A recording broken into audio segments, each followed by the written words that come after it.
Саламатсыздарбы, билесиңби KG каналынын көрөрмандары.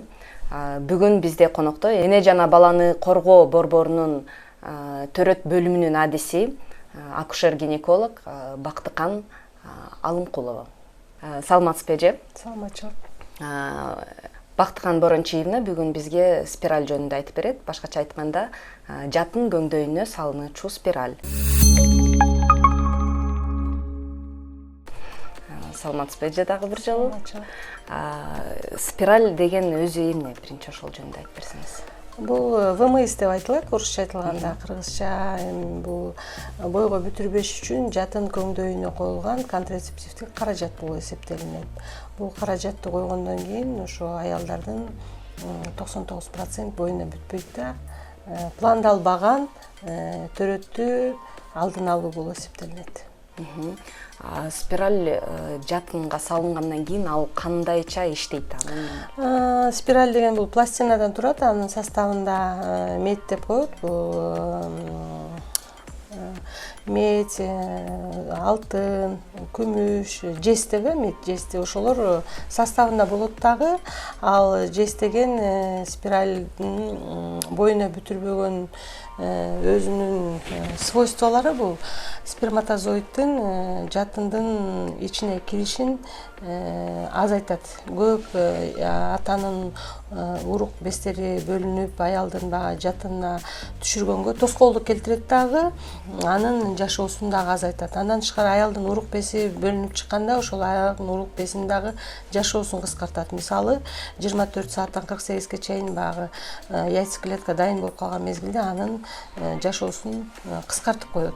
Андан кийин бул сперматозоид менен яйцеклетка, жумуртка бези экөө биригип, жатын көңдөйүнө келип түшүп, жатындын челгабына жабышып, андан ары бала болуп өсүүгө дагы тоскоолдугун келтирет да. Жатынды имплантация деп коет медицина тили менен айтканда, ошону жатынга жабыштырбай, ошого тоскоолдук келтирип, баягы көбүрөөк кан кетип, жолуккан аялдын жумуртка клеткасы дагы эркектин урук бези дагы сыртка чыгып кетет да. Ошондуктан боюна бүтпөй калат. Ошондой өзүнүн касиети бар да бул жестин, спиральдын. Түшүнүктүү. Спиральдын канча түрү болот? Алардын түрлөрү кандайдыр бир таасирин тийгизеби сапатына, иштешине? Спиральдын жана кольцообразный деп коет, тоголок, Ф-образный дегени бар, жана Т-образный деген спиральдар бар. Жана спиральдан гормоналдык спиральдар бар, аны не гормональный деп коет. Гормональный спираль деген бул жана составында левоноргестрол деп коет, Мирена деп биз акыркы күндөрү аялдар жана көп кан кеткенден, аденомиоз болгондон ушундайларды колдонуп жатабыз. Бул спиральдин составында гормондор бар. Керектүү гормондор аз-аздан бөлүнүп, аялды как мындай лечебный сыяктуу дарылап да турат. Калган спиральдер болсо, жанагы составында жес, алтын, күмүш бар дегендер, булар бойго бүтүрбөгөнгө колдонгон спиральдер болуп эсептелинет. Бирок биз азыр көбүнчө эле ошол Т-образный эле спиральди колдонуп атабыз. Себеби бизге спиральдин көп эле бизге мына гуманитардык жардам менен келген спиральдар, жана мына ЮНФИП боюнча бизде Бактыгүл Бозгорпоева деген көп координатор жумуштарды жасап атат. Ошо спиральдарды жанагы Всемирная организация здравоохранения бүткүл дүйнөлүк саламаттыкты сактоо жагынан да ошо аялдарды боюна бүтүрбөгөнгө бекер каражаттарды алып келген ушул чөйрөдө иштеп жүргөн эжекебиз бар. Ошол спиральдарды алып келип, саламаттык сактоо биздин министрликтин жардамы менен бекер спиральдар бар. Ошол бекер спиральдардын көбүчө Т-образный спиральдар. Андай жаман спираль деп да айта албайбыз, элдин бардыгы эле ошол спиральди колдонуп атат да. Ошо спираль салдырардын алдында бейтап аял өзү тандай алабы спиральдин түрүн, же көпчүлүк учурда дарыгерлер өздөрү сунушташабы? Спиральдин түрлөрү болот. Биз айтабыз түшүндүрүп. Бизде момундай спиральдар бар. Сиз кайсынысын салдырасыз деп. Анан кээ бирлер Ф-образный спираль деген бар. Буга чейин мурунку мезгилде биз жана шарообразный спираль салчык. Азыр шарообразный жок. Т-образный купфер деп коет. Андан кийин жанагы тоголок спираль азыр жок. Андан тышкары Ф-образный спираль деген бар. Ошону салып атат. Андан башка Мирена деген спираль бар. Анан Миренанын ичине баасы кымбатыраак, ал гумпалдардын помощь менен келбейт да. 12, кээ бир жерде 14 миңден турат. Ал спиральди лечебный целью дагы аялдар колдонгонуна байланыштуу. Аларды аялдар менен акылдашып, анан өздөрүнүн жанагы каражатына карата дагы салдырышат. А так көбүнчө спиральдар гумпомощтон келген спиральдар да аялдарга бекер эле берилет. Түшүнүктүү. Спиральдин эффективдүүлүгү канчалык? Доказательный медицина боюнча спиральдин эффективдүүлүгү 99%. Себеби 100 аялга спираль салса, ошонун ичинен 1 аялдын боюна бүтүп калышы мүмкүн. Демек бул эң ишенимдүү каражаттардын бири. Ишенимдүү, бойго бүтүрбөгөн каражаттардын бири болуп эсептелинет. Спиральдын аялдын организмине кандай таасир тийгизиши мүмкүн? Артыкчылыктары, анан кемчиликтери? Артыкчылыктары ошол спираль салынып жүрөт. Спиральди салгандан кийин, бак кыргызча айткандай, жатын көңдөйүнө установка кылгандан кийин аял эч убакта мен дагы дары ичем, дарымдын убагы өтүп кетти, мен ичпей калдым дебейт да. Баягы адамдын, аялдын организмине жүргөндөн жүрө берет. Кадимкидей эле жашап жүрө берет. Кадимкидей эле жашай берет. Унутуп калдым дегени жок.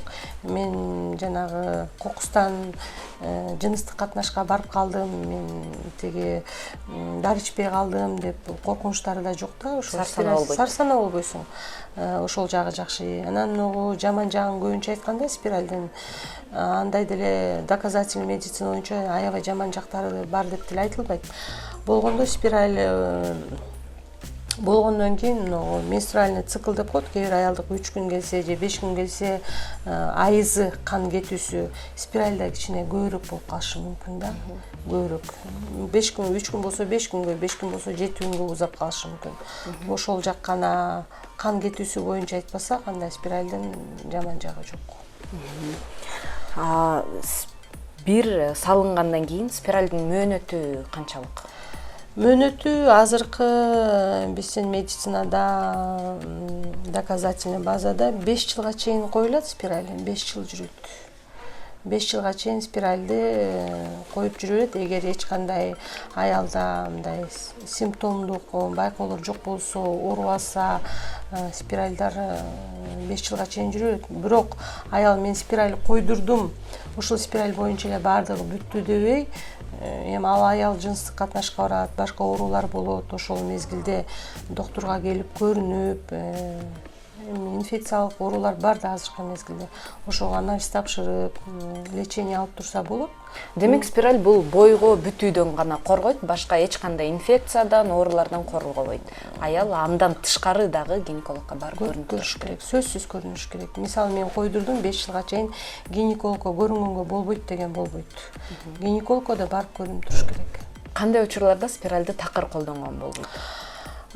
Спиральди такыр колдонгонго болбогон медициналык жактан көрсөтмөлөр бар. Мисалы,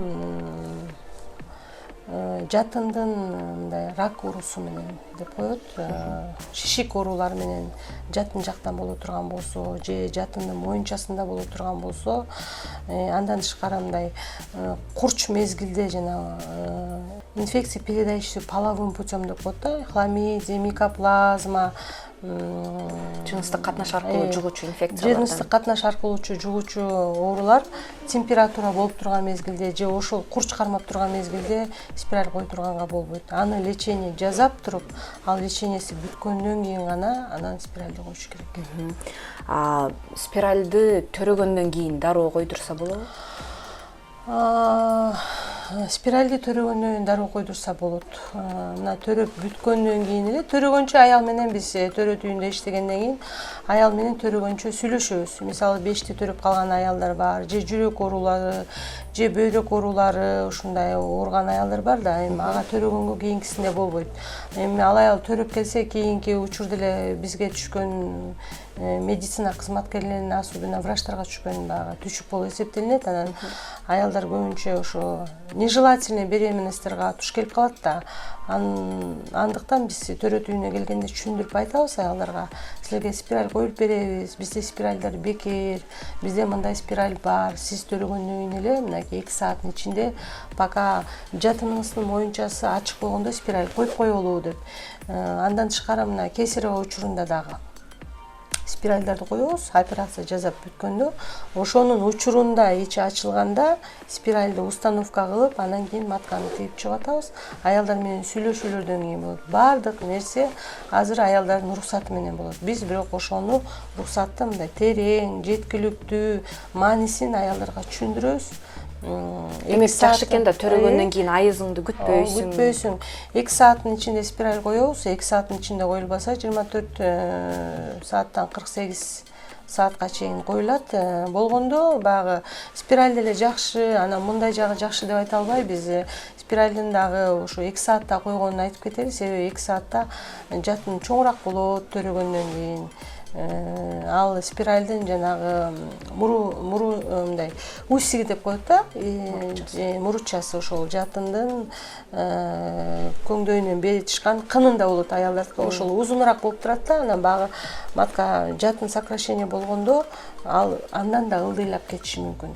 Экспульсия деп коет, бул спираль жатындын көңдөйүнөн чыгып кетиши мүмкүн. Ошондойлор мына 2 сааттын ичинде койгон спиральда болуп калат. Биз аялдарга сөзсүз түрдө түшүндүрүп айтабыз. Сага спираль койдук, спиральдин номерлерин да жазып коебуз. Спиральди койгондон кийин ошол сроктору менен сыртындагы кагазын аялдардын колуна карматабыз. Силер төрөт үйүнөн чыккандан кийин 1 ай болобу, 2 ай болобу, силер өзүңөрдүн жашаган баягы прописка боюнча гинекологторго көрүнүп, спиралиңер барбы сөзсүз түрдө көрүп койгула деп. Себеби спираль туалетке барганда түшүп калышы да ыктымал. Бирок мен деле практикамда көрүп келатам, но кесаревадан кийинки операциядан кийин салган спиральдардын түшкөнүн көрө элекмин. Эл арасында мындай сөздөр көп айтылып келет. Спираль салдырып алгандан кийин төрөшүң кыйын болуп калат. Биринчи баладан кийин салдырба, же төрөй элек болсоң спираль салдырган болбойт деген сөздөр айтылып келет да. Ошого эмне деп жооп берет элеңиз? Биз эми чынында ошондойбу. Биз деле доктор болгондон кийин китеп менен иштешебиз, анан доказательный база деп коет. Бизде ал жерде жазылганда төрөгөнгө чейин деле салганда эч нерсе болбойт деп, аялдын репродукция деп коет, кайрадан адамдан адам жаралган функциясына таасир тийгизбейт деп. Бирок желательно мына 20 жаштан кийин салдырыш керек экен да, жаш. Эмнеге 20 жаштан кийин? Себеби аялдын организми толук өрчүп бүтө элек деген сөз. Мисалы жаш кыздарга депчи, анан ошолор 20 жаштан кийин салдырса болот. Бирок биринчи төрөйлүктер деле салдырса болот деп мындай противопоказаниясы жок да.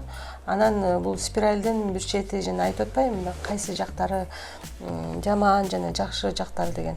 Спиральди алып койгондон кийин эле кайра төрөткө, бойго бүтүүгө жатын дайын болот экен да. Бул жагы да жакшы болуп эсептелинет. Себеби лечение кылбай деле спиральди алгандан кийин баягы бойго бүтүүнүн тоскоолдугу жок болот дагы. Аял если кааласа, бойуна бүтүп калат. Демек бул миф. Да. Спиральдан кийин бойго бүтпөй калат деген. Бул деген андай эмес. Спиральдан кийин бойго бүтпөй калат деген бул туура эмес сөз. Биздин билесиңби KG'ге мындай дагы суроолор аябай көп келип түшөт. Спираль салдырдым элем, эми биздин жыныстык жашообузга терс таасирин тийгизип атат, кандайдыр бир ыңгайсыздыктарды жаратып атат деген суроолор келип түшөт. Андай учурда эмне кылыш керек? Чындап эле спираль ошого себеп болушу мүмкүнбү? Мен айтып кетет элем да, баягы төрөт үйүндө иштегенден кийин бизде деген келиндер төрүшөт да, кыргызда эми бирөө же экөө төрөп койбойт да, 5, 6, 4, анан кийин баягы аялдар бизде оор көтөрүшөт, баланын өзүнүн көтөрүп жүрүшү деле жанагындай биздин связочный аппарат деп коет да, аялдар мындай чоюлчак жатынын связкалары чоюлуп калат. Бирок ошону ордуна келтирүүгө гимнастикалар жасап, кегеля деген гимнастика бар да, көнүгүүлөр жасаш керек да. Себеби баягы чоюлуп калган нерсе жатын ылдыйлап калат. Жатын ылдыйлап калгандан кийин баягы спиральды ордуна койгондо баягы жатын ылдыйганда жатынын моюнчасы да ылдыйлайт, жатынын кынына баягы спиральдын мурчасы ылдый болуп калышы мүмкүн. Бирок ошол мезгилде эле айтып атпайбы, мен спираль койдурдум, бүттү деп эле бир жактуу болуп кетпестен спиральди койгондон кийин акушер-гинеколог көрүнүп туруш керек. Эгер мурчасы узун болуп кала турган болсо, баягы мурчасын кырктырып коюш керек. Жатынын кынында узунураак көп мурча болбогондой болуп. Дагы да кайталап кетейин да, ошо спиральди койдум, бүттү, мен спираль менен жүрө берем деген мындай келиндердин, аялдардын оюнда болбош керек да. Ал биз мындай кыскача айтабыз да, бир 15-20 мүнөттүн учурунда. Азыр акушер-гинеколог деген бар. Сөзсүз түрдө доктурга көрүнүп, врачтын көзөмөлүндө болуп кеңеш алып турса, бул жакшы нерсе деп ойлойм да. Мен ошо биздин Кыргызстанда жашап аткан, төрөт учурундагы төрөп жүргөн аялдардын ден соолугу мындай жакшы болушуна өбөлгө түзүш үчүн ушул силердин билесиңби KG сайтында айтып кетем да. Сөзсүз түрдө биздин келиндер, кыздар ушул акушер-гинекологко көрүнүп, сайттардан эле, интернеттен эле көрбөй, врач менен бетме-бет отуруп, акылдашып, эгер ошолордо мындай оюнда маселелер болсо, врачтан кеңеш алса деген ушул чоң тилегим бар. Урматтуу Билесиңби KG каналынын көрөрмандары, бүгүн бизде конокто эне жана баланы коргоо борборунун төрөт бөлүмүнүн адиси, акушер-гинеколог Бактыкан Алымкулова болду. Бардыгыңарга чоң рахмат.